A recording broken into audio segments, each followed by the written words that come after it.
Hello and welcome. I'm Anna Wells, the Executive Editor of Industrial Distribution.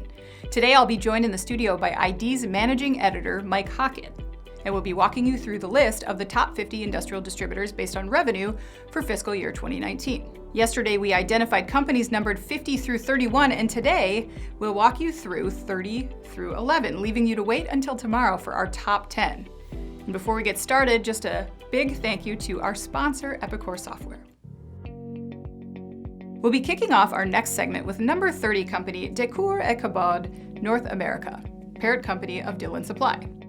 This Raleigh-based company grew sales by 4.2% and credits tech advancements among its key initiatives, including, quote, consolidation of ERP systems to allow for more synergy among companies. The company says it has also implemented a new North American IT team to cover all locations. At 29, Ontario-based Wajax Industrial Parts reports $396 million in sales, a 13.5% boost that helped the company jump 3 spots on this year's list. Since then, the industrial products segment of Wajax Corp has seen sales declines due to the pandemic, resulting in some temporary furloughs, work shares, and a pay cut for CEO Mark Foote. At $429 million, RS Hughes comes in at number 28. The Sunnyvale, California distributor increased sales in its fiscal 2019 by 5.9% over the year prior. At number 27, we see a sizable jump in sales for border states of Fargo, North Dakota. Mike, tell us a little bit more about border states. Border States is most commonly known as an electrical distributor, but we started accounting for its industrial sales on the Big 50 in 2018 due to the company's sizable offerings in product categories of MRO, fasteners, safety and PPE, PVF, and tools regularly carried by most industrial distributors. The company's industrial sales made a 9% jump in 2019. David White became Border States CEO on April 1st of this year, and Jason Seeger began as president, following the retirement of longtime CEO Tammy Miller. The company has been transparent about supply chain impacts over the year, posting regular blog updates about how the pandemic and natural disasters have impacted specific product lines and suppliers. Our number 26 company with $477 million in sales is Blackhawk Industrial, the Broken Arrow, Oklahoma-based company that has a history of growth through acquisition. Blackhawk had a busy start to 2020, making 2 acquisitions and 1 divestment. In a span of 5 days in February, the company announced the acquisition of California-based Machine Tool Supply from fellow Big 50 distributor Distribution Now, and then the addition of J&S Tools based just outside of St. Louis. Blackhawk told ID that it is growing organically and through acquisition while investing heavily in supply chain technology. Halfway through our Big 50, we're cracking the $500 million mark with SBP Holdings, a group of value-added distributors primarily consisting of Singer Equities and Bishop Lifting Products, logging $548 million in sales. SBP had a very active acquisition year in 2019, adding Quality Conveyor Solutions, Woods Logging, Shipyard Supply, 4-Star Hose, American Wire Rope, Western Rigging, and Louisiana Crane and Electrical Services. At number 24, Ewe Group reports $586 million in sales. The Ewe Group of companies is a commodity management supplier of abrasives, cutting tools, specialty tools, lubricants, chemical management, gauge management, and MRO supplies. In February of this year, Ewe launched its own additive manufacturing brand called Azoth 3D. Our number 23 company is Ohio Transmission Corporation, who has a lot of changes to report. Mike, tell us more about what's been going on with OTC. Until this year, our list accounted for OTP Industrial Solutions, which is owned by Ohio Transmission Corporation. So starting this year, it made sense to account for Ohio Transmission as a whole, since it owns a family of other industrial distributors as well. OTC underwent a major leadership change this summer as Phil Darrow, the company's CEO since 1998, retired and became company chairman, while former Power Products and ECM Industry CEO David Shear took over as chief executive. In January of this year, OTC acquired Northwest Arizona-based industrial equipment service provider LaRon Inc., just a month after acquiring Phoenix-based distributor Keller Electrical. Number 22, Erics North America, confirmed its revenue to industrial distribution but has asked us not to reveal it publicly. Erics NA was established in 2014 by UK-based Erics for its North American-owned companies, and since then the company has done some rebranding. Most recently, two subsidiaries, Rawson and Industrial Control, were merged into a unified brand called Rawson Industrial Controls. Number 21, Bearing Distributors Inc., or BDI, took a modest 1.5% hit in 2019, and it's yet to be seen what toll the pandemic has taken. BDI told ID that the company started 2020 strong before COVID-19 hit all of its operations in the US, Europe, Canada, Mexico, and India. It added that the company rebalanced to its run rate in Q2 of this year and has been using the new limitations on the sales process to develop new techniques and technologies to service and support its customers across all industrial sectors. BDI is just one of many distributors who are finding the need to make changes to their sales techniques. Paul Riley, an expert in value-added selling and president of sales training agency Tom Riley Training, is a regular ID columnist. We asked him about the changes that he's seen in the marketplace, and this is what he said. You know, one of the things I'm noticing right now when we look at salespeople and we also look at the environment that we're currently in, it's important to look at buyer decision making and how that has changed over the past several months. You know, initially when the pandemic first hit, there was kind of a pause, a collective pause button, albeit enforced, right? We couldn't really do much. But what had happened is a lot of companies started scrutinizing all the dollars that they're spending. And what we noticed during tough times that have followed since then, companies will rely on cost-cutting measures. Meaning they're going to look at any and all ways that they can reduce overall costs. So there's kind of like called a hoarding mindset takes over, where people are trying to, you know, hold on to their resources. They're looking at cost cutting. And for salespeople, I believe this represents an opportunity. You think about as sales professionals, as distributors, one of the things you can do is help your customers control their costs. You can help them embrace new ideas, maybe new innovative ways that you have to serve that customer that can also reduce their overall cost. One thing we've also noticed from the seller's perspective, some of the things that have changed, and obviously the virtual format of meeting people via video, you know, that's relatively new for some salespeople. But salespeople are also still relying on the tried and true method of picking up the phone more, right? Which many salespeople didn't do that before. So we're seeing, obviously, some salespeople are embracing this new technology. They're making the most of it. Others are struggling, obviously.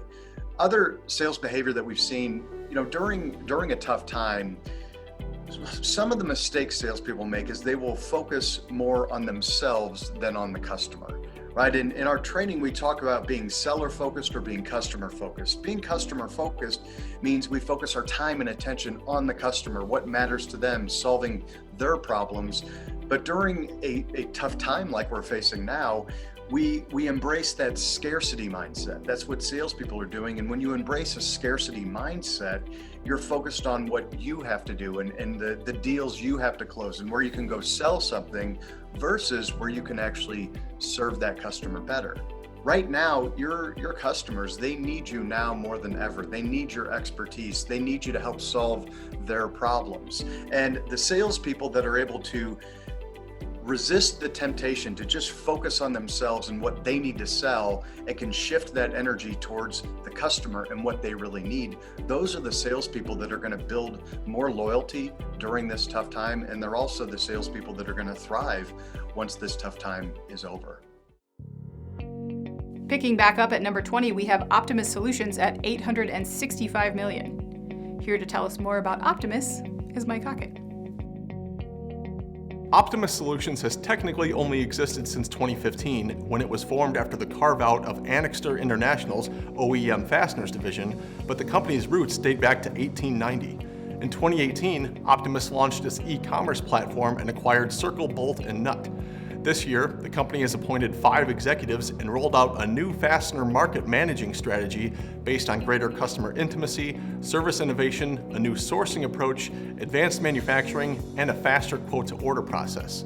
Optimus America's president Mark Strandquist told ID, quote, "This has been a time of rejuvenation as we have focused on technology and innovation in order to position Optimus Solutions for the long-term future. Investments in demand planning tools, ERP software, and our advanced e-commerce platform, plus enhancements to our Wooddale, Illinois manufacturing capabilities and developing a new manufacturing consumables business are just some examples of ensuring we are best in class in our industry." End quote. Built from the ground up, just for distribution, you can rely on Epicor Profit 21 to streamline, modernize, and grow your business with confidence.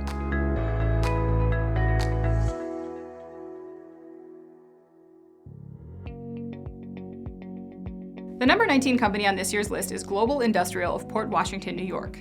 This distributor, owned by Systemax, has made a rapid run over the last few years, logging $699 million in sales in 2015 compared to 2019's revenue of $947 million. Selling exclusively through e-commerce via its 7 distribution centers, the company has been very customer proactive throughout the pandemic.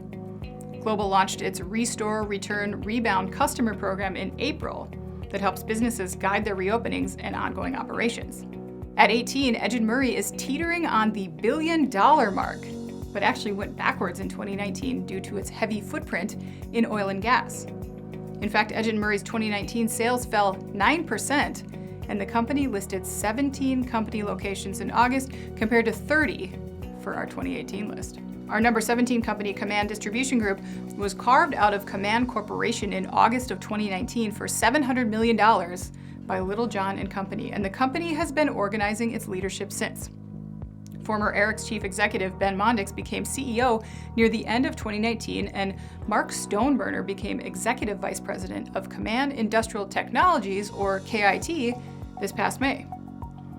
And despite the current economic conditions, KDG says the company is well positioned to continue to serve our customers in 2020 and beyond as we increase our focus on organic growth and acquisitions. Command is not alone in this type of bullish pronouncement, and despite the current economy, one that's had many other industries standing still, there's still been a significant number of industrial deals taking place. Jack Keogh, former longtime editor of Industrial Distribution and the founder of the Big 50 list, spoke to us recently about this flurry of deals. Obviously, the COVID-19 virus was the overriding story for the Big 50 distributors this year, as well as the industry in general, of course. But in looking back, there was sort of a degree of softness in late 2019 that continued into 2020 as the virus really exploded. In fact, I talked to a power transmission distributor in December, and he was saying that softness was getting worse, and he figured that was going to be severe problems at the first quarter of this year. Never did he expect this was going to happen, I'm sure. But to show how strong a hit that the industry took, Now Incorporated reduces headcount by 1,250 employees. Sales for Wesco dropped $50 million in just one quarter. And as a result, many distributors reduced their headcounts, froze salaries, and suspended their 401 company contributions. But despite all these cost-cutting steps, Big 50 distributors remained active in mergers and acquisitions. Motion Industries, for example, has made several acquisitions. And joining that parade was Wind Supply, Lawson Products, Fastenal, and Ohio Transmission and Pump. One of the biggest stories concerning the Big 50 distributors was, of course, the merger of Wesco and Anixter, a $4.5 billion deal that was recently completed. In fact, it was the end of June. But other big reports were Grainger selling off its China business, Genuine Parts selling off its SP Richards, its office supply group. I believe you will see acquisitions increase. Also look for big merger agreements with some of the Big 50 distributors, as we've seen in the past several years. And look for some other international investment firms seeking to purchase distributors or invest in some of the existing Big 50 supply companies. Big 50 company number 16 is Houston's DXP Enterprises, a $1.27 billion company with more than 150 locations. Repeating its Big 50 position from last year, DXP was able to grow its 2019 sales more than 4%, helped by its acquisition of Oakland, California-based Turbo Machinery Repair, which boosted the company's West Coast capabilities in pump sales and industrial equipment repair. And despite some significant sales dips so far in 2020, CEO David Little has remained optimistic, saying that the company has a model that is characterized by high level of MRO spend, low fixed costs, low capital expenditure requirements, and high levels of operating cash flow when the business cycles. For these reasons and many others, he says, we are highly confident in our ability to successfully navigate the situation. FW Webb is the number 15 company on this year's Big 50 list. With $1.3 billion in sales, this distributor's most recent news was its acquisition of East Windsor, Connecticut-based PVF distributor Collins Pipe & Supply, which closed this past January. For the past 2 years, the Big 50 has included Sonepar USA for its industrial sales, but this year Sonepar elected to have us account for Valin, its industrial products subsidiary. That brings Valin in at the number 14 slot, reporting a revenue range of $1.5 to $1.9 billion.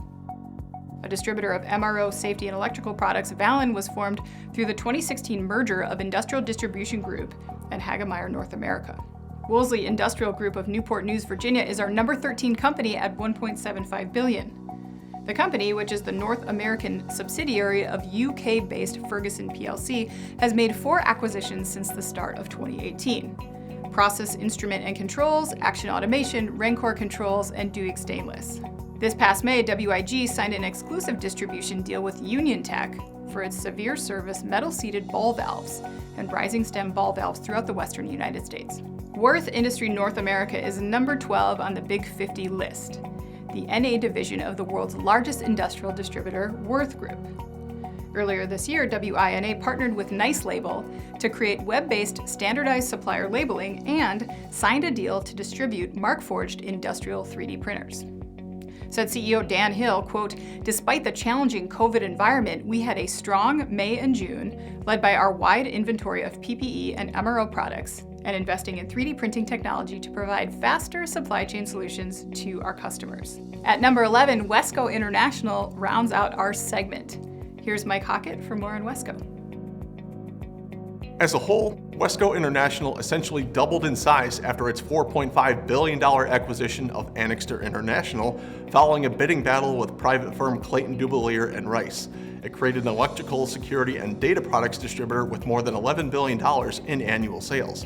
Our list accounts only for Wesco's industrial product sales, which comprised about 38% of the company's overall sales before the Annixter transaction closed. Nevertheless, Wesco's industrial segment will undoubtedly benefit from Annixter's added scale and OEM product mix.